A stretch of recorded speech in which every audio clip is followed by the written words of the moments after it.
слов, этап пройдя опасный, как острие ножа. Мне говорят, ты...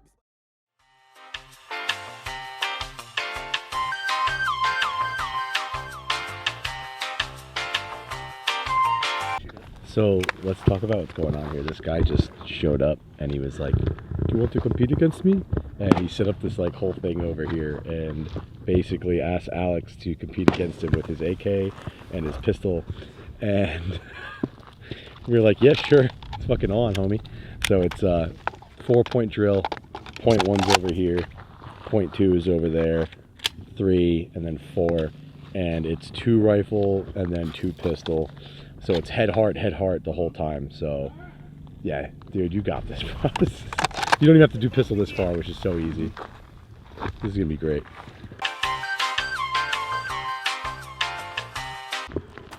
He's in.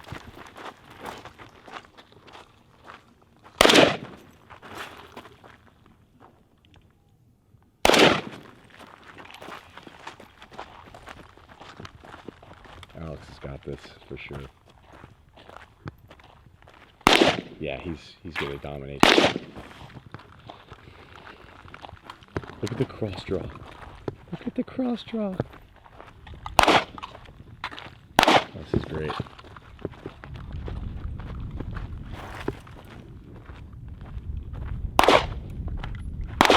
Time. All right. So someone say shooter stand by when they say go. You ready? No, you tell yourself. I see those legs moving. Right. I'm clocking it. All right, shooter ready? Right. Go.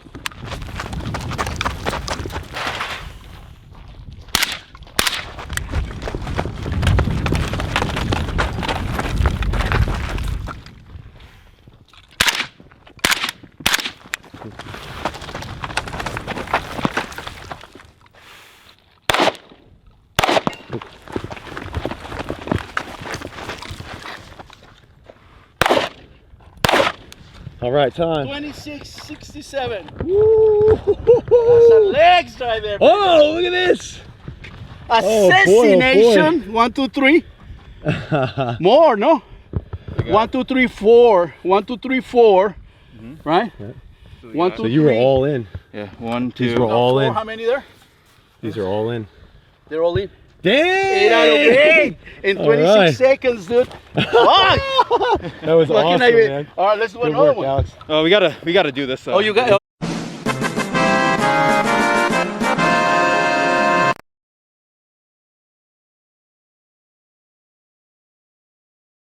Hey guys, I'm Southwest Gunner. Welcome back to the channel. Today we are going to be reviewing my buddy's AK105.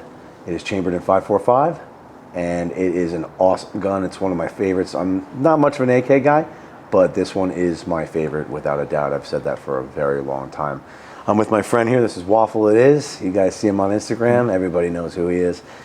He's been in a little bit of a, Second Amendment retirement kind of thing going on, but we dragged him out, get him out here to shoot some videos with us. It's nice to have him back, get a little training in, a little drills, So yeah, I'm happy to have you back on the channel, man. I'm happy to be back. Welcome back, dude. Hook the homies up, Doing good, looking Always cool good. to chill with He's you guys, feeling so. good. Things are going good. Oh, yeah. As soon as I saw him, I'm like, you're looking great, man. You're doing your thing. So Getting a little thick. yeah, well, not as thick as me, but no, I'm proud of you, man. I'm happy to have you out. I had a great time today, for real. It was awesome. I enjoyed it. That was amazing. It was fun. We did a lot of running and gunning today, and shot a whole bunch of suppressed weapons and stuff. So it's been cool. So we're gonna get right into it. We're gonna talk about his AK and what he's got basically into it, what parts and how much stuff costs or whatever. We get a little bit of the nitty gritty. This is an AK that a lot of people ask a lot of questions about. Oh, yeah. I've noticed that when you post it, when other people post it, it's people. I mean, it's a sweet gun, man. It's just people want to replicate it, and there's nothing better as far as what's the term I'm thinking of? Like it's a compliment. Yeah. People want to. What is it? It's a confidence booster. It's like when someone wants to the copy term. your I'm gun. forgetting the term. It's like imitation is the flattery. So people want to know. People want to know what's on this, and what companies are involved, and all the different parts that are in it and like what it kind of breaks down to in cost wise. It is an expensive piece. Very. Let's be honest here. Very. It's up there. So we're going to get into it. We're going to start in the rear and start moving our way across to the front. So the stock, what kind of stock is this? So that's a Zenico PT1. I originally had a PT3, or not originally. I went through maybe like 4 or 5 stocks in that thing. Okay. This is the one I kind of leveled out on. It's adjustable, so it collapses in and out. It's foldable, and it has adjustable cheek riser and an adjustable cheek or shoulder well too, so you can raise it and lower it. It's comfortable. It is. I like the cheek riser. I noticed today. I was like, oh man, this is like the perfect placement. Right when you get on it, I can look through the EOTech perfectly. Oh, yeah. It's nice. In my opinion, it's one of the better stocks out there. This one actually broke. So interesting. But how did it break? Let's clarify that so people are like, something's gonna break. Very intense mortaring. Oh, so I was mortaring the gun. I had a stuck case and I was trying to get it out. And it was like the 3rd stuck case of the day. I was using like really trash Romanian ammo, and I never shoot Romanian 545 if you ever have any. Good. It doesn't headspace right. So when I was mortaring it, it just collapsed in on itself after maybe like the 5th mortar. So right now it's held together with zip ties and electrical tape, but it still works. It still folds. And it ran great. I didn't even know it was broken or had a break ever. Yeah, but it's good data. Like a lot of people like live off Zenico, being like, oh, it's the most durable stuff ever, but everything breaks. So anything is possible. You can break anything. Exactly. For the people that don't know, if there's any newer people watching, when you mortar a gun, it means there's a casing that is stuck inside your barrel, right? You have a failure or fires and it doesn't eject, or let's say the casing, the ridge on the outside breaks off, and now you can't eject it out. There's plenty of reasons that you could have to mortar your firearm. So what it is you have to lock your bolt to the rear, or take the bolt out, whatever way you want to do it, and you give it a good slam to the ground. It's mortaring your gun to the ground, and hopefully the casing will drop out. There are different techniques. Some people use like some of that freezing, like they do like the CO2, whatever it is, the spray, and you could make it cold because the metal will shrink, it'll drop. There's different ways. There's plenty of ways to do it. Yeah, there's plenty of ways to do it, but mortaring it is like when you're on the scene, like you're on the range, you need to get that gun back up and running, or in general, even in battle, dudes mortar their guns. It's one of the things you never want to do, but it's one of the things you kind of have to do sometimes. Yeah. And unfortunately for me, the mechanism on that just wasn't strong enough for it. And I've mortared guns, like I've mortared stocks, PT3, or the PT3, which is the updated version of that. It's like a tubular design. And then I've like fixed stocks? Yeah. So it's a little that one's collapsible too. It's like very similar to that one. But then like the standard AK stock, M4 stocks, everything. But if you mortar something hard enough, you're gonna break it no matter what it is. Yeah. But in this case, it just happened to be then, and I don't really ding it on the stock. It's still a great stock. So. Yeah, the stock is awesome. Like I said, I didn't even know it was broken or had a break or anything. Yeah, it's great. It's basically welded in place now. And it sucks more when you have like the public enemy number one, you have a brace, what everyone hates right now or going after right now, the government. But if you have a brace, it breaks those a lot easier, stuff like that too. So mortaring is not the greatest thing ever, but sometimes it's necessary, and it seems like at the time it was necessary, and fix your issue, even though it gave you a little bit of an extra one. But the stock itself is really cool. It's very, like you said, it's very adjustable. Yeah. There's a lot to it. There's an aspect to it, like in the further, like later on in the gun, that it kind of combines with. And I'll tell you a little more about that when we get to it. So now the Zenico stock, is it like, do you need an adapter to put it on, or is it like just you could put it right on? There's a couple different models. So this one's a 5.5 millimeter folder, meaning it has an internal mechanism inside the trunnion that allows the stock to fold. Then you have things like underfolder AKs, where you have 2 bars that goes under. You have other side folders that work off fixed stock trunnions, where you have a trunnion that's designed, a trunnion to be in the rear of the gun that the stock mounts onto. That will be designed for a fixed stock, but they make folders that work with that. This one is the standard model for the AK100 series, so like the AK74M, the AK200 series. This is an AK105, so it is part of the AK100 series. So it calls for a 5.5 millimeter folder. The 5.5 millimeter being the diameter of the pin it's pivoting on. Oh, cool. All right. Yeah. So there's a lot of options there. Basically, I guess you'd have to go off of whatever AK platform you have, or if you have other guns that have adapters. I know the BRN 180s, they take folders, so I've seen people throw these on there. Yeah, they make so that you can do like the internal folders, like with the trunnions, like I was talking about, 4.5 or 5.5. They make both. Or you can do the PT5, which is one designed for those fixed trunnions I was talking about, and has a lot of pretty much all the same features as the PT1. Very cool. You see here. Price. Price? Yeah. Especially right now, right? When I bought it, the war. When I bought it, before the whole special military thing that Russia's doing, you know, what they're calling it is they have. I got this thing for maybe like $300. So, but now they're shooting close to $1,000 when I actually see them like for sale in the United States. So $1,000. Yeah. So like when people sell them like third party or importing it from Russia, they're still a couple $100s more than what I got it for. So I will get into the whole purse talk later with the laser system stuff. I have one as well. I've watched the numbers jump up. It's nuts. So we'll get into that in a little bit because you have laser on there as well. So let's move forward. We're gonna start going into like the lower stuff. Okay. Is there? I'm not sure about AKs. Like what? You know, it's different from ARs, like trigger systems, etc. So with this thing with AK, the difference between an AK and an AR is that you have a receiver. You don't have an upper, you don't have a lower, it's just a receiver. Just a receiver. So the receiver is what the bolt rides on, it's what the trigger mechanism actually sits in, what the pistol grip rides on, and then all the trunnions are actually riveted to. And the trunnions are what hold the rest of the gun together, the barrel, the stock, all that stuff. Yeah. So in this case, we have a Russian Sega receiver that started life as an SGL-31. Okay. So I have an ALG trigger down here, which is an American-made trigger.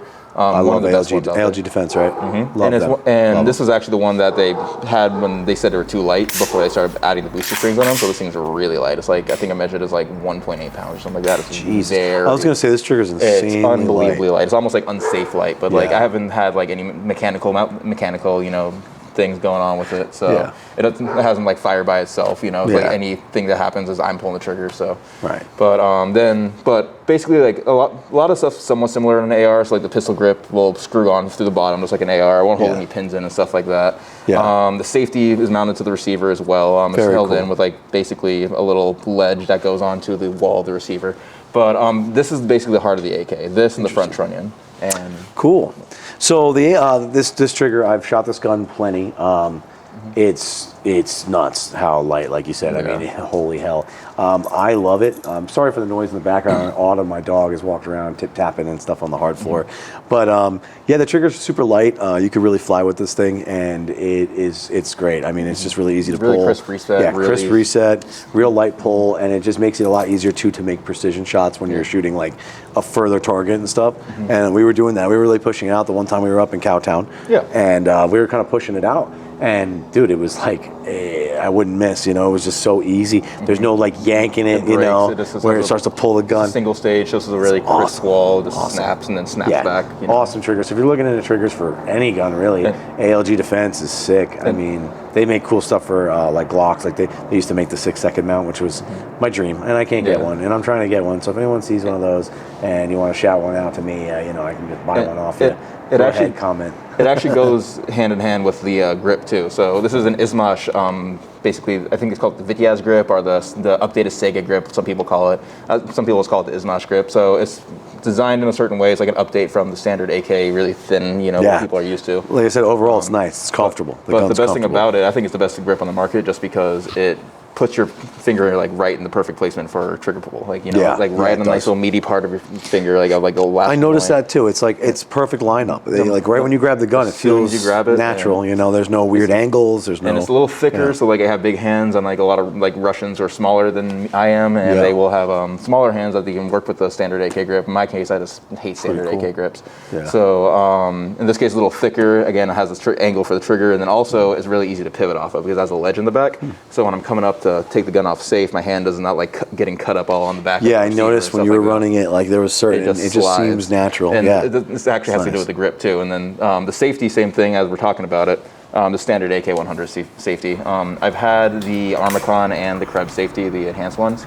The problem that I had with it was when I come off safe, or when I'm trying to, you know, reload, or I'm trying to trigger my function, anything that's like admin where I'm not actually shooting the gun. Okay. Basically, that little ledge, when I take my finger out the trigger and put it on the side of the receiver, just based on my biomechanics, how my hands want to go, I will instantly flip the safety back on. Meaning, so when I'm starting to shoot, click, I reload on an AK, you normally don't put the safety back on because you have to rack the charging handle. So if I take my finger off and accidentally click it without noticing it, magazine in, rack, can't do it, then I have to like cognitively So that's why I have. They'll the slow you standard down. AKs That on can there. cost you your life. I mean, if you were in the situation, right? Exactly. And so that's cool that you have it. And set there's no the way you want. noticeable speed difference for me, so I just haven't really noticed. And you're the flying with difference. this thing. It's awesome. Reloading AKs, take it from me. I'm not an AK guy. I haven't been. I'm going to eventually get into them. I don't have any practice with them, but reloading them, it's tough to get used to if you're going from AR and other like straight mag, rifle platforms and stuff. The rock and lock. It's interesting. It's different. You're gonna have to get used to it. Some people just say, "Oh, I have no problem with it," and they're just used to it right away, and good for them. But I have struggled with it a little bit. I struggle with it. But I'm gonna get practice, so. It's crazy how fast you're going with it though.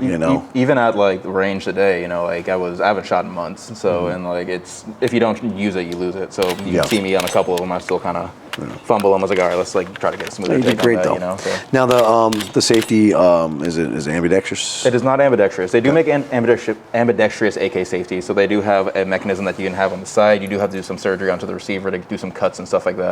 I don't really think it's necessary, just because like with most AKs, like you're either going to come up with your right hand or with lefties, you can either come back with your thumb or like do some weird thing. You have like these this weird left-handed safety they make that have this big old bar that comes at the bottom that helps a lot too. Cool. But there's plenty of ways to shoot it ambidextrously. In my opinion, the standard safety, as long as you're applicable to using it, as long as you're used to using it, like it's fine, Yeah.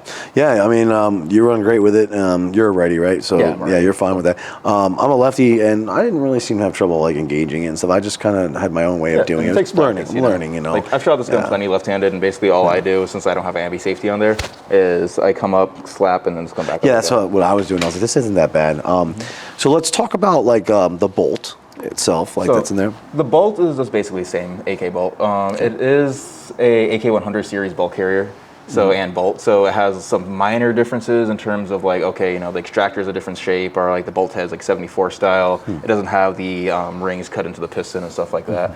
But it's a standard AK bolt. The only thing that is a lot of people change in the bolts is they put the extended little charging handle knob on there. I've seen that. I'm not a big fan of those, and I'll tell you why. Is first of all, I don't think I need it.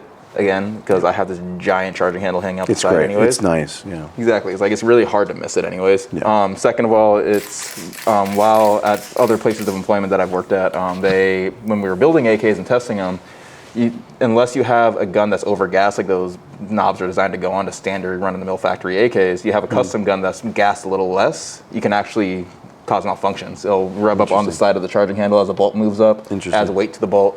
So if you have a gun that's maybe not like super overgassed, or a gun that's like cycling and is having this perfect, cyclic rate, we've actually had times where you put a knob on there. You're kind of retarding your action, And then we start having like minor malfunctions and stuff. Yeah, I mean, it makes sense. I like the way it is right now. I had no problem grabbing it and using it and actually, working the action. The whole goal with this, like with this part of the gun in particular, was that, like I have another AK right here. This is my Type 3. And all the manual of arms is the same.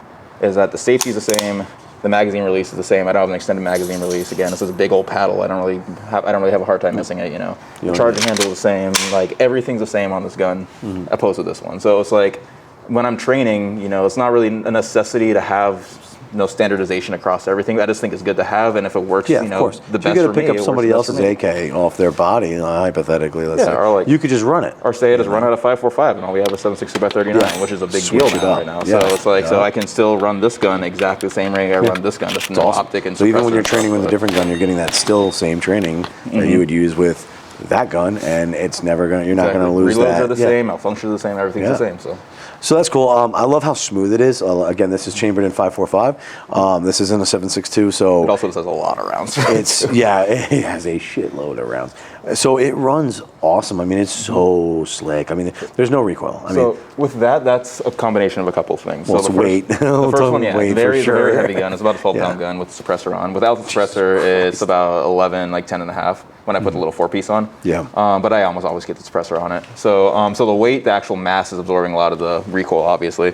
Second, the 545 is a really mild shooting cartridge. Even through like a stock 74, it almost has no recoil. It's amazing. It has, I would say, comparable to an AR-15, but it's not quite as snappy. It's more like that AK push some people are used to. Oh no, it's not snappy at all. I mean, this thing is it's a slower but light recoil. It's butter smooth and it's quiet, dude. Now, granted, yeah, you have a great suppressor on it. Yeah. We'll get into that in a minute, but it's a quiet caliber when it's suppressed. It sounds awesome. This thing's flying with the barrel length it is, which is about 12.5, is going about 2,600 feet per second. Jesus But Christ. thinking of the barrel also, like the third factor, the recoil is this gun has been rebarreled, so I have the original barrel right here. So this is the original Russian barrel. The thing is beat to shit, by the way. Yeah, it takes around 30,000 rounds to burn through one. So, and this about, like, depending on what kind of ammo you shoot and your schedule and all that and how fast you're shooting. But with suppressed, unsuppressed. With this one, I have the stock Sega gas port size in there. So in this one, when we rebarreled it, we dumbed it down a little bit. We made it a smaller diameter, so it has a little bit less gas coming back. And some people say, "Oh, reliability hit," but this, no, it's like I don't even clean this thing. No. I put a bunch of lube in it, I shoot it, and it runs fine. Yeah, and, like, you don't need to. Like the malfunctions I've had with it are normally ammo caused. You know, like either light primer strikes, those bad primers, or like I was saying with the Romanian ammo, like it's just bad ammunition. So what you're gaining with like the gas port size stuff, like I was talking about, is you're getting a lot less recoil, you're getting a lot less gas back in your face when you're using a suppressor, and it's just you're still getting the AK reliability as long as you don't go too small. Yeah. And that's what this gun has right here. It's awesome. It's a great setup. I apologize in advance. I'm petting my dog. She traveled with us almost 3 hours pretty much to get out here for this video shoot, so she's just been kind of hanging out wanting some attention, but that's all good. So we're going to move on. Let's move to the top of the gun. I noticed you have an EOTech. I'm a huge fan of EOTech, first of all. Their optics are awesome. They're super durable. The window's clear. The optic itself is just, it's great, man. I think it's the best like red dot sight on the market. I would agree. Well, there's like, I do prefer the LCO just because an EOTech is plastic wrapped in metal and the LCO is straight metal, and it's just super durable. There is a new one that's come to the market that Mikey has. He just got his hands on it. So LP1 Promethean. It's by Lead and Steel. We're going to be doing a review on that pretty soon. And apparently that is taking, the internet by storm. It is like indestructible. It beat the EOTech. It beat the LCO. It beat the Aimpoint. I was like, wow. Especially for the price. And I hope Lead and Steel, if you hear this or see this somehow, word to God, please keep it in that price range. You guys are going to be the kings. There's no way that they won't for the price that they're charging. I think Mikey got his. Well, I think their MSRP is like 3 something, right? Yes, I haven't really seen those too much. So the retail estimated MSRP is $375 to $400. I mean, not bad at all. How much are EOTechs going nowadays? $600, $700. I got this thing on a deal. I got it for like $5, but and the window on the LP1 is bigger. Yeah, the window's bigger. There's a lot we can get into. We're going to skip through that real quick, but that keep looking out for that review. The LP1, or was it Promethean LP1? Yeah, Promethean LP1. Look them up. Cool as hell. But the EOTech, I noticed you got that. It's got the QD. Yep. So it is an EXPS2 or EXPS3. Sorry. EXPS3. So it is a night vision compatible model, and I actually bought it. I bought the specific model for especially that because what I was talking about with the stock is that I can actually lower this cheek weld and then passive aim really easily. Awesome. So AKs, they do have a high height over bore. Historically speaking, I've been in the AK game for a long time. And people have always complained, oh, I have a super high overbore, I have a chin weld, because the Russians have the helmets, I go around, all this nonsense, In reality, it's just because the gun is not designed like an AR inline. It has a stock that is designed to swoop down. Interesting. So, or the stock just sits lower than an AR. It's not in line with the barrel. This one is because it's designed to be that way, but like a normal AK, like this one, you can see an obvious droop in the stock, and this one's a little exaggerated because it's a milled gun, but all standard AKs have that droop in the stock, or to some extent. And but the EOTech's great. And the sights are really low down. But what you can do with this, with AKs, with not even just with PT1 stocks, with any kind of stock, if you have the sight high enough, it's passive aim. It's like kind of a new thing nowadays. It's now great. More of that night vision. Everybody's got those risers, those super tall mounts. You don't want to be exposing your position all the time using a laser or infrared illuminator. So sometimes it's nice to be able to look through your optic, and this is one of the perfect guns to do that. So. That's a great setup. I had an EXPS3 as well. I had it in tan. Man, years ago. I remember that. I shouldn't have sold it. That was like the first optic I had originally when I came out here, and I had it in tan, and I got nods. I ran it with nods. You know, I've had that for a long time. It was cool because it has, you know, that ring, and then it also has the 3 dots, so you can get your 0, and then you have, you know, your holdovers All and your stuff. So drops, yeah. This one's just a single, but yeah, it's awesome. It's great. But yeah, this is the single one. It's a very durable, very strong, you know, Had it for a very couple clear, years now. clean optic. And I love it because yours is like messy and disgusting. yeah, it's dirty. It's We got to scratched clean that up and for sure. banged up, and But there's, like, it runs rust great. and all stuff I on it, still, when yeah. I was shouldering up, I was hitting the target today, like just drilling the steel all day long, you know. And with this So thing, how well awesome recoil optic it for it. doesn't move. It Yeah. just- I don't know what I'm gonna when I do my AK. Just when I decide to build mine, I'm going to him. We talked about I want to build a masterpiece. I want it to be just a work of art, man. Something Yeah. awesome like this. Just people want it, love it. I want something that's gonna just. My heart's going to be in it, you know. I probably, to try and lighten up, I might go with a T2 or something like that, you know. I might go with an aim point. I don't know yet. I don't know This yet. thing's but- unruly heavy, and because I like it that way. It's like Yeah. all the stuff on it I use. So it's not like I have it because I want it to like look cool and stuff. This stuff, like, I have it here. I've had For a so reason, yeah. many iterations Everything of about this gun, I can guarantee you, Mm-hmm. when dealing with Waffle, it's purpose driven. Everything he does is purpose driven. He's just that kind of a person. It would be like, I don't want to say the quote unquote mission specific, but it's for a reason. Yeah, you it's know, like, so and, this is so a little history behind this gun. It was actually my first gun. So I got it when I was 15.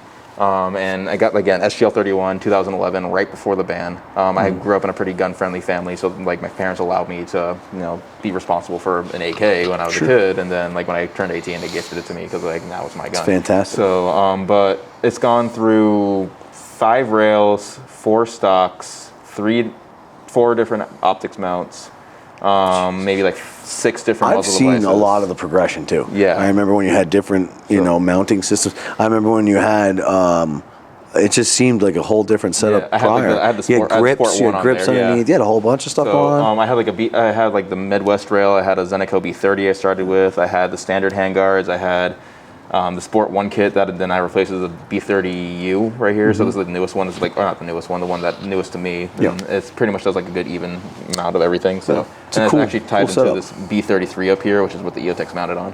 Cool.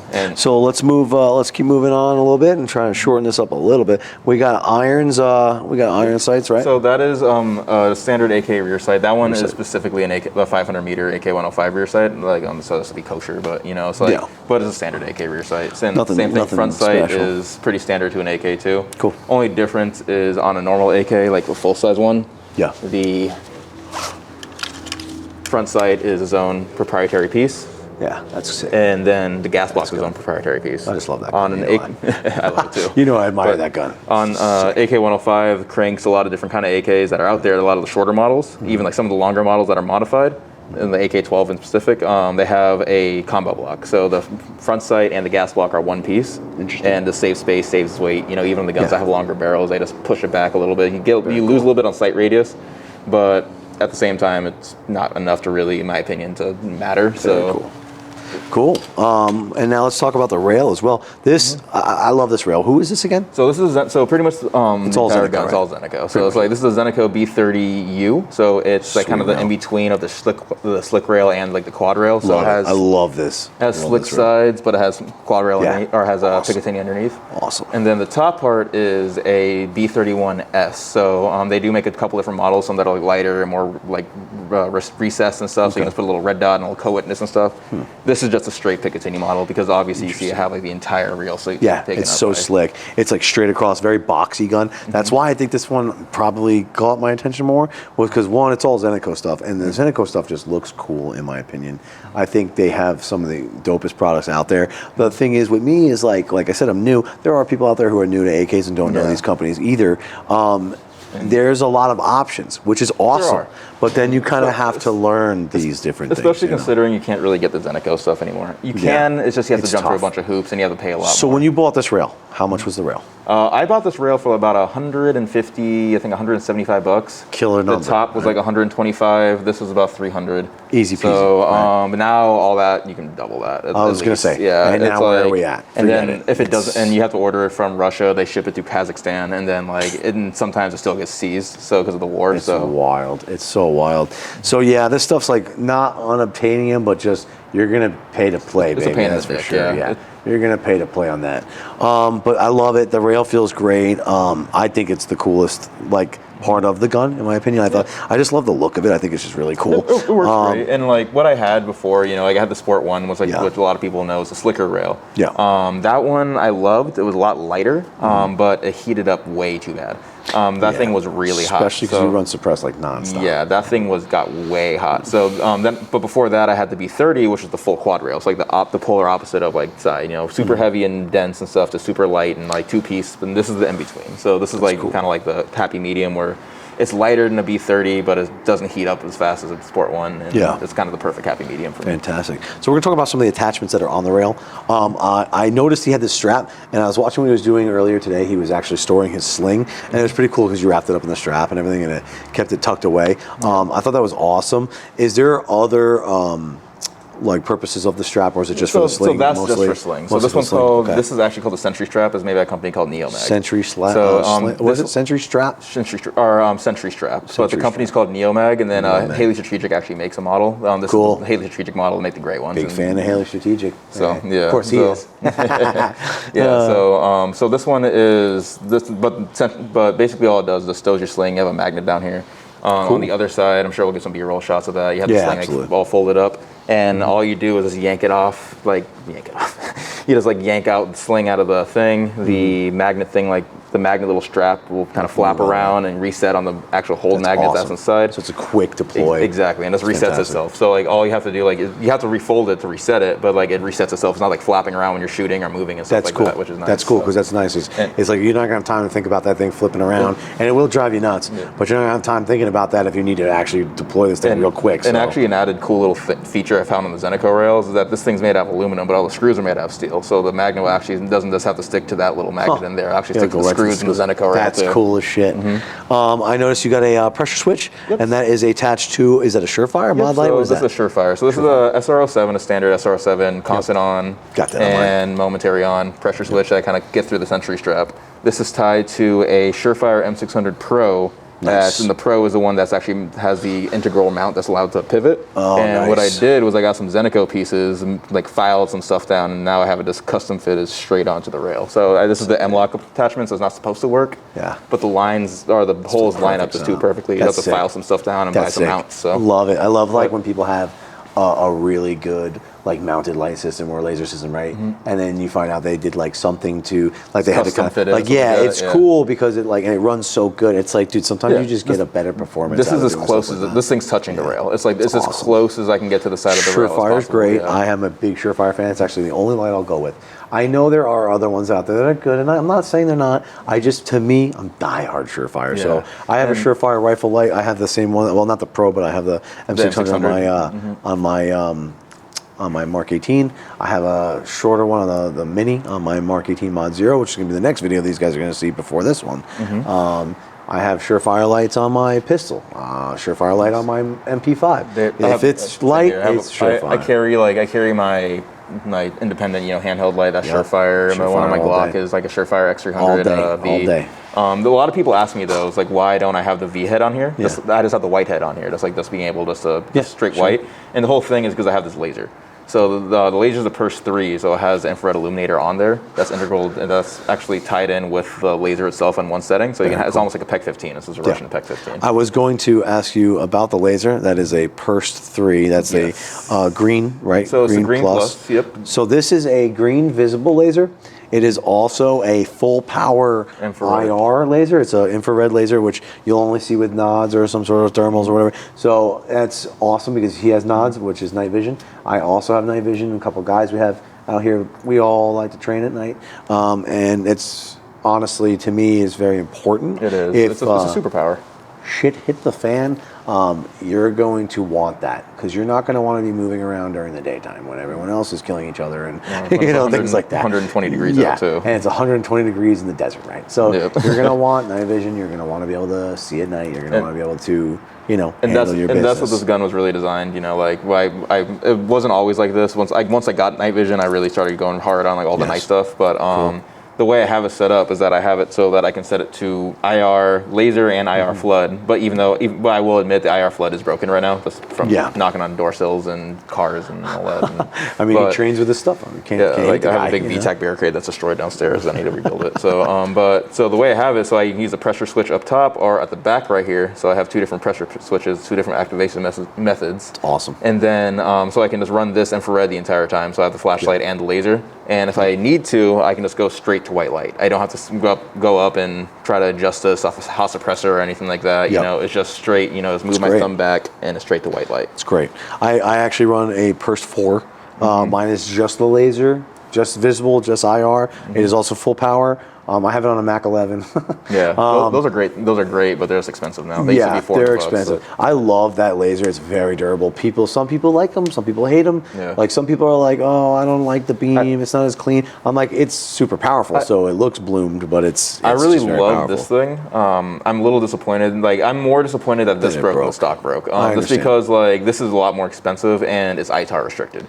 Yeah, so, it's a lot harder to get service. So I am getting it fixed. I am going through some methods to get it fixed. It's just... Stop! You violated the law. Pay the court a fine or serve your sentence. That are all legal, don't worry. Relax. It's just like, it's... Fuck them This is a anyway. pain in the ass. It's Do it like, anyway, even if but it's when it does work, this thing's like a lightsaber. It's like I can engage and identify targets with the illuminator at 300-400 yards. Yeah, with it's the, nuts. like it's insane. It's full power shit. And also, let's just do that real quick while we're here talking about it, ITAR laws and all that stuff, and the FDA. Oh, why the fuck are they involved with laser? So I the don't FDA is because of understand. medical stuff. Oh, so okay. so it's all because of like your laser eye surgeries and stuff like that, and I see. different medical equipment. They use high power lasers. So okay, I just don't understand why you can go and buy some crazy laser pointer. You can build them, but then you can't just have it on your.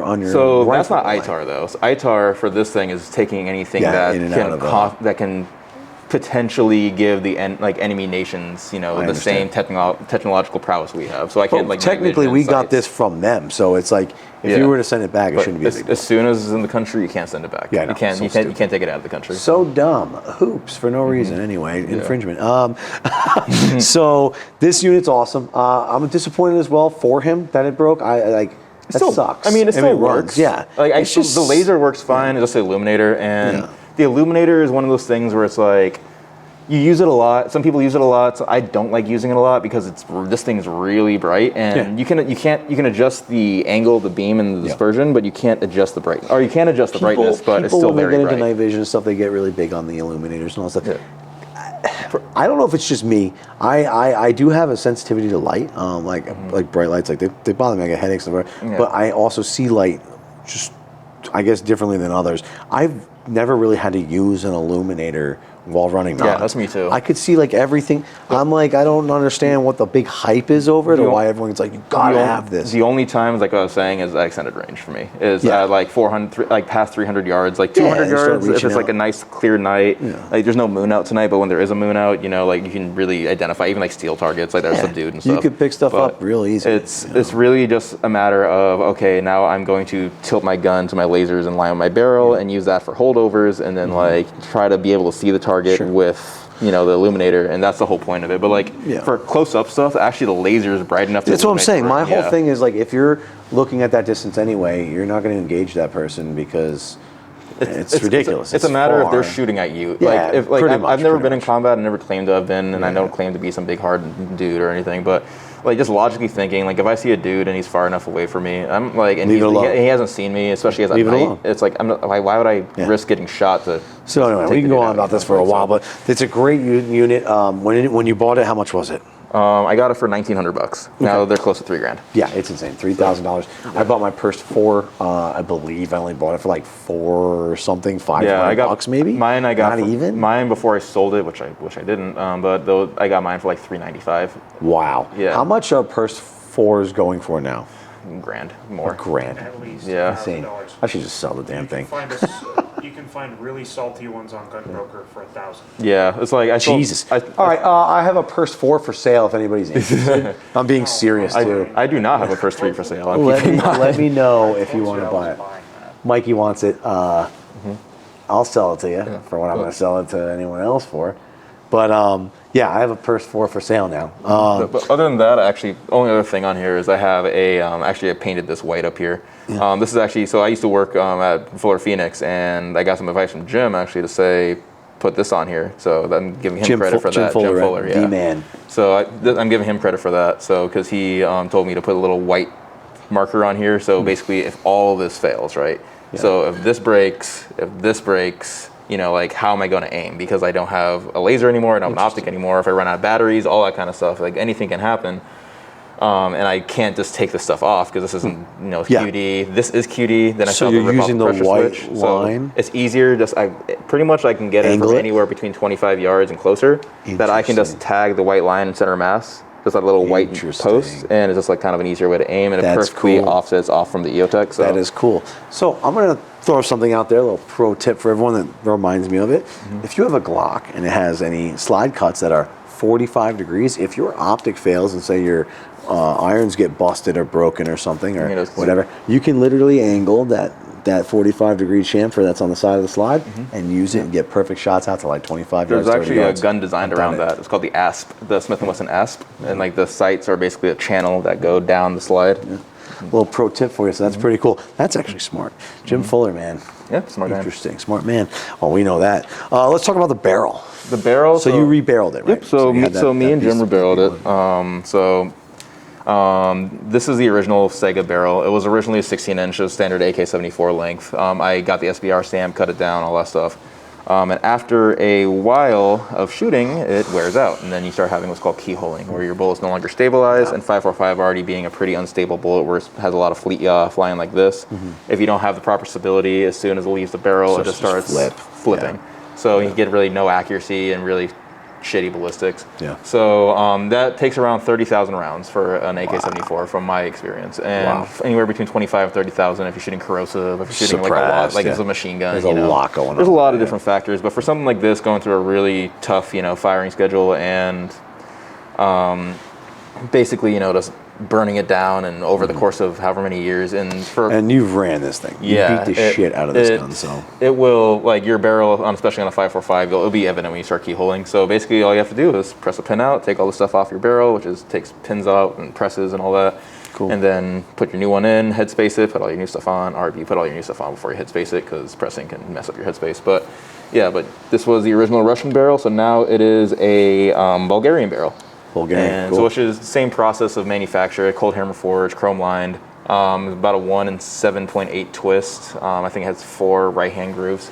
Nice. So, but the cool thing about this is on an AK105 in particular, why it's my favorite gun and why I will say it's the best AK that has ever come out, is that AK105, since they issue 5.45 by 39, it is a very good round ballistically in terms of like messing up with people. Leaves a big hole in people. Reason being, you have a air pocket in front. That air pocket depresses, and basically the bullet's flying through the air like this anyway. So imagine like a car hitting a light pole. It is going really fast. It flips as soon as it hits a soft target. But the advantage of that is that you can have a short barrel because it's not fragmenting. It's retaining most of its ballistic weight. So it's not fragmenting, it's staying in one whole piece, spinning and yawing. So unlike, like a lot of AR-15s, a lot of people, there's a lot of documented cases, M193, M855, designed to go 3,000 feet per second plus. Love them. Short barrels, sometimes don't reach that velocity. On a 5.45, it's actually a lot easier to have a consistent ballistic, report. Opposed to, like cutting down a barrel on a gun that's designed to shoot 3,000 feet per second. So 5.45 is great in that aspect, but in particular with an AK-7 or an AK-74 versus an AK-105 is, and like a crank, like a little short AK-74 use, is that when an AK-105 you have all the advantage of an AK-74, just shorter. So the actual trajectory is not like it doesn't like change. The difference, you lose about 300 feet per second, but the trajectory for some reason only drops like a couple fractions of an inch. That's so cool. You still get about the same ballistic performance in a soft target. That's awesome. Then anything, unlike a crank, which is like a really short guy that has a bunch of proprietary parts, everything past the gas lock is still standard AK-74. Wow. So you don't have proprietary parts. You don't have to worry about things breaking. If any AK-74 part will fit in this gun, as long as it's fitted right. Sick. And on the end of the barrel, we have a Dead Air Wolverine. Sorry, my bad. I got that confused for some reason. Everyone's been talking about the Wolfman recently, so it's just been in my head. The Wolverine is absolutely the AK suppressor. I mean, everybody knows it. I think so. It's one of the easiest to mount on an AK. AKs are known for have kind of shitty threads, you know, so they're not concentric with the bore. Especially like and the baffle setup is really cool with these. Yeah, because they're tight and then they open up, right? Yeah, so. Like on this thing, like the barrel's not even threaded. So it's the gas block that's threaded and goes the sleeves over the barrel. Crazy. So so in that case, like it's really hard to get threads in line with the barrel when they're not actually even part of the barrel. Holy shit, I didn't even know that. So in this case, but the way they do that is like the way they fix that is they actually face mounted to the barrel. They have a conical baffle shape. Interesting. So it starts at 7.62 millimeter, ends at 9 millimeter. So basically, if you do have a little bit misalignment, you have a little more room for forgiveness. We addressed that too in the most recent video we posted with Joe, tactical Puerto Rican. We were talking about the suppressor, the Wolverine, and that whole thing, and that's really cool. The design is neat. It's awesome. Granted, I'm not a big dead air fan, right? It's a dead air suppressor, but that one I think is one of their cooler cans. I think it's one of the, if not the coolest can they have. I like the Sierra 5 a lot. It's a cool can. It locks up well. It suppresses well. It doesn't have a lot of back pressure because that big conical bore. The flash is kind of not great, but it's a lot better. It's not bad either. It's better. It's better than a lot of flash hiders. Granted, you have a 30 cal cap on this suppressor, and he didn't even put the 5.56 cap, which would run with yours, right? Yeah. With the 5.45, and it would be even quieter, and it would be even more reduced flash, and it sounds great, man. All day at the range, I kept saying, man, that gun sounds so good. It is a very quiet gun. I love this gun's suppression. You'll see it in the video. You're watching this right now, so you already watched the edit. It's awesome. I mean, it sounds good on video, but it sounds even better in person. It's nuts. There's no harsh crack to your ear. I could run it without ears, no problem. Yeah, I wouldn't say it's quite hearing safe, but like for OSHA standards, but it is. If I absolutely had to have no ears, I'd be really satisfied. It's not uncomfortable to shoot when you're. It doesn't like ring your ears. You're not sitting there, afterwards. Unfortunately, on the end cap, you have a little bit of damage. That was from running on a different AK, right? You tried it on that guy. On this AK. So he tried to run it on this AK, and we were out having a night shoot with a bunch of friends. Everybody was there. It was so cool to have everyone out. Unfortunately, me and you both that night had end cap strikes. I had it on my Obsidian 9, which is my 9mm suppressor. This was actually a human error. I failed to maintain my suppressor and didn't clean the spring enough, and I needed to get on it. And it just stayed there instead of springing like it's supposed to, and hit my end cap. They hooked me up with a new end cap, no problem. Dead Air will do the same thing. If you let them know that you have a end cap strike, they will send you another end cap. But their quality, the people there, it's rough right now. I have a bad taste in my mouth with my whole Sandman situation, which we will be getting into, doing a video on that. But I don't really know too much about it, but in my case, I just had an end cap strike. It just happened. Like I mounted it properly. Like I tightened that thing because I put it on there, like really second guessing, like should I? Because I don't want to have an end cap strike. And I put it on there, made sure it was aligned. Well, I didn't like put a rod through it. The thing was, the suppressors is supposed to be designed to be able to throw on any AK, and it's supposed to be able to shoot without an end cap strike. So I figured, this thing has concentric threads. I threaded it myself. It is a little sunk in, opposed to on a normal Type 3. It has maybe like a 1/8 of an inch of gap in between this and the end of the muzzle device, but. That shouldn't be enough to have an end cap strike, but I did, and I just. It's not a big deal because it didn't hit the baffles either. Yeah, the baffles are fine. Yeah, the baffles are perfectly fine. And then it hit the end cap. You could just screw it off, put it on. I just threw it back on this thing, and it works fine. So. Yeah, and he's running it even with the end cap strike, and it's not even that bad of a strike. So it sounds great still. But again, it's very easy just to take it off, put a new one on. So that's a plus in that can. That can's really cool. I love knurled. I love knurled suppressors. I just love that look. I love the feel. And that's a throwback from what it's based off of, which is called the PBS-1, which is. I was about to ask you about that. I knew this was like a replica of like what used to exist for the original cans. Yeah, the original can in Russia is called a PBS-1. And it uses wipes instead of baffles. Wipes so it's designed for like a Sentry removal kind of gun. You put on an AKM using subsonics, and basically you have maybe 30 rounds before it doesn't do anything. But there's another can that's based off of that can that this one's more similar to. It's called the ATG. And the ATG is actually what they're using in Ukraine right now, and to some extent. There's like a lot of specialized dudes running ATGs, and they have in like Syria. That's cool. Same shape as the PBS-1, same design, except it uses metallic baffles instead of wipes. So this is more similar to that. I think that the Wolfman probably tops all of them because they're just It's just a great. Yeah, it's just a lot more build modular. can. It's Yeah, like it's the Russian ones are really crude. They're not crude. There's like they're no frills. You know, this thing is designed to be mounted on a couple different guns because of the regulation we have here. So in Russia, they don't have the suppressors aren't regulated in Russia. Guns are pretty heavily, but suppressors aren't. You can just buy a suppressor. And basically, like, they're cheap. They're maybe a couple $100 worth of rubles, and then you just throw them on your gun. Like, that's why we were talking about at the range, all the Ukrainians and the Russian side heavily using suppressors because instead of optics and lights, because they're cheap to make. And why wouldn't you use it suppressed, right? You don't want a loud gun that's going to blow your ears out and give away your position and all that stuff. You know, side note here, this is not important, but I just figured I'd throw it out there. I like to play games like everybody else. I like to play Call of Duty. I built a honey badger in Call of Duty, and I put the Wolverine on there. And I thought that was awesome. I was like, you know what? I might actually do the Wolverine. You can't put on AR. I might actually do it. I'm probably going to end up doing it on a... on honey badger. That's probably going to be eventually a build that's going to be crazy. That would be cool. But yeah, so that's pretty much all of it, right? Is there anything you want to add to it? Anything you want to, you know? I think that we gave a lot of information.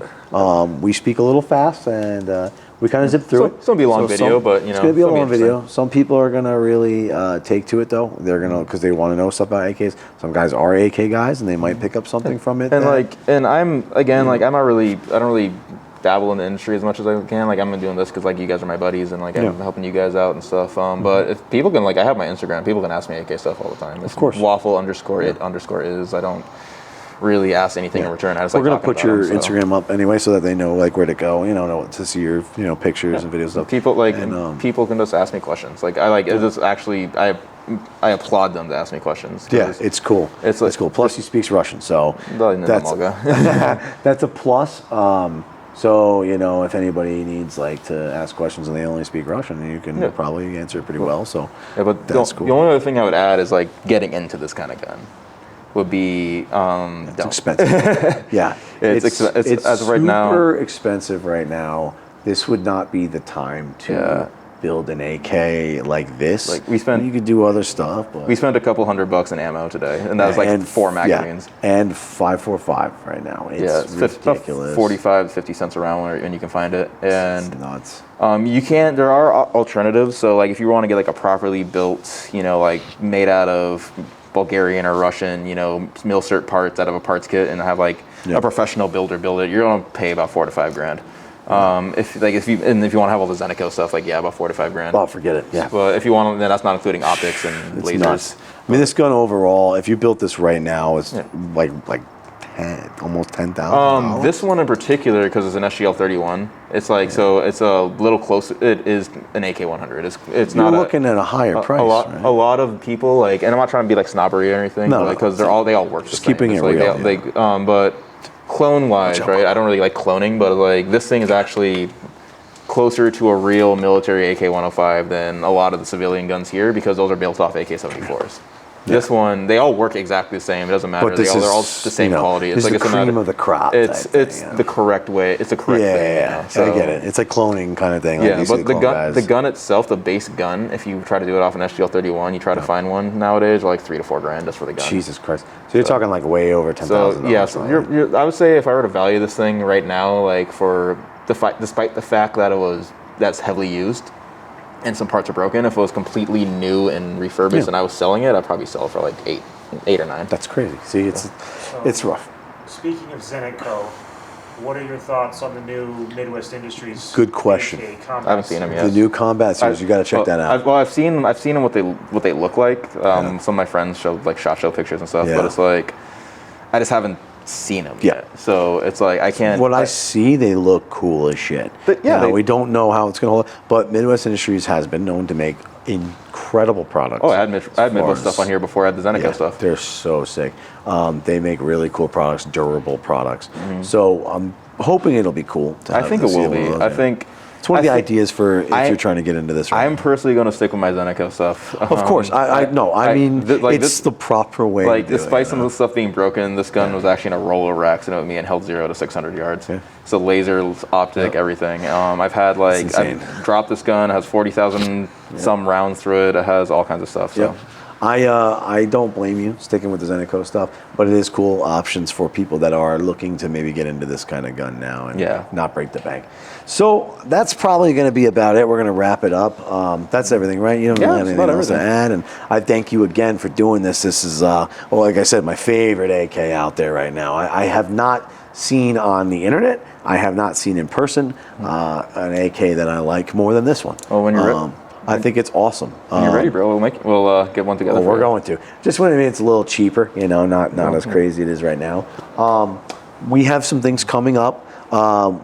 One of the things you'll see in this video, which is really cool, is we did a side-by-side with the AK that you have here with it. So that's cool. You'll get to see the difference between that. One of these days, we will link up and probably do a review on that gun. And just, I want to get this thing finished first. This thing has a long way we're waiting to go, on that. So that's coming. One of the guns we are going to be doing soon, very soon, it's probably going to be the next one we film, is actually going to be my Mark 18. It's going to be my Mark 18 Block 2. It is pretty much clone correct. It's not fully there. The optic obviously doesn't match up with some of the other things, but I'm going to probably end up throwing an L can on this, and then we'll from there probably shoot this video. I might even shoot it with the LCO for now and just say, hey, I'm gonna put an L can on it, so you know. But I got one. yeah, this is my. I was thinking either L can or EOTech 553 to make it like clone correct. You know, this is my main gun. It's my main squeeze. It's my favorite thing in the world. This is my go-to. I will not go to any other gun besides this one if shit really, you know, kicked off. We will be doing this gun review. We were waiting for a long time before we did it because I was waiting to get approved on my Surefire RC2. So I'm happy I got approved yesterday. And you're gonna see plenty of this guy coming up next, and hopefully we will see more of you in the future. It's unforeseen, we don't know. I'm hoping to drag you back. Not into the drama stuff that's all in there with the gun community, but to have you back as far as like shooting some footage, you know, photos, training, just having fun. You know, just being with the homies, you know. And I'm proud of you. You know, you're doing really well for yourself, and you got a lot of stuff you've been, you know, goals and dreams that you've been chasing and doing and making happen and all that. So I'm if you're happy, it's all I'm happy about. So it's been a nice road. Yeah, it's nice to have you back. You know what I mean? It was nice today to get to do this, and awesome today. I appreciate you, man, and you know I fucking love you. Love you too, so bro. thank you for this. And guys, that's the end of the video. Just if you don't mind, like and subscribe. It helps us out. The more this channel grows, as we always say, the easier it is that we get to do this. It gives us a reason to really push forward. I love all the support we've been getting so far. It's nuts. The views have been rolling in. The comments have been just so supportive and just positive. It's awesome. So I appreciate that. So everybody out there, thank you so much for all of that. Quick shout outs to some of the people that we are connected with this channel. Clear6, we always shout him out. Clear6AZ on Instagram. He has clothing, shirts, stickers, patches, all a bunch of cool stuff. Task masks are really neat. He's got these masks that you can, you know, protect your identity. You can wear them if you are doing winter stuff. You could wear them to block the sun. There's a lot of reasons for them. They're awesome. They're comfortable. They're affordable. So shout out to him and all of his products. Blue Collar Defense. He's got a lot of cool, you know, stickers, patches, stuff as well. Clothing. We did a shirt together. You know, a little Southwest Gunner and Blue Collar Defense collab shirt, and it was awesome. They're not for sale. Stop asking.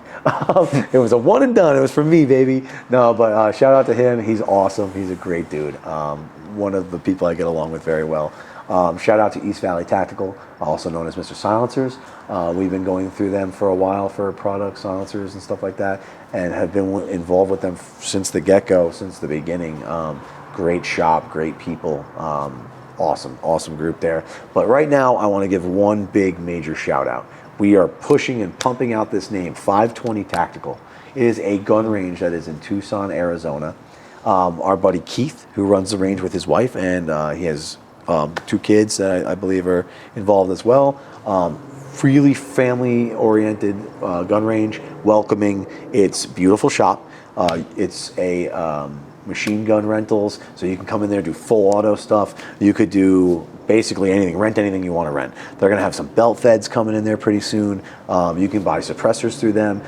Anything you need to buy, rent, anything gun related, check them out if you're in the Tucson area, or if you want to swing by and just see the place in general. This is where most of our videos are now going to be shot. The visual is going to change. People are going to be seeing a whole different thing. We are still going to do Tucson Rifle Club and outdoor stuff too. There's a lot going on, but mostly wanted to shout them out because of all the support that Keith has given us. You know, it's awesome. It's just a great partnership that we got going on. Some of the videos you showed me like at the range today was like, yeah, I was giving you a little taste of what's going to be coming up. It's going to be so cool, man. This place is awesome. It's a beautiful indoor range, 25 yards. It's got the vents, it's, you know, so it doesn't get too gassy in there or anything like that. It is so cool, man. So shout out to them, 520 Tactical. So happy about that. And that's pretty much it. Just wanted to give everybody a shout out and say thank you to everybody that subscribes and, you know, comments. And if you're new here, welcome to the channel. And got plenty of stuff coming up, so stay tuned. Thanks, guys. That's the end of this video. Like and subscribe. Bye.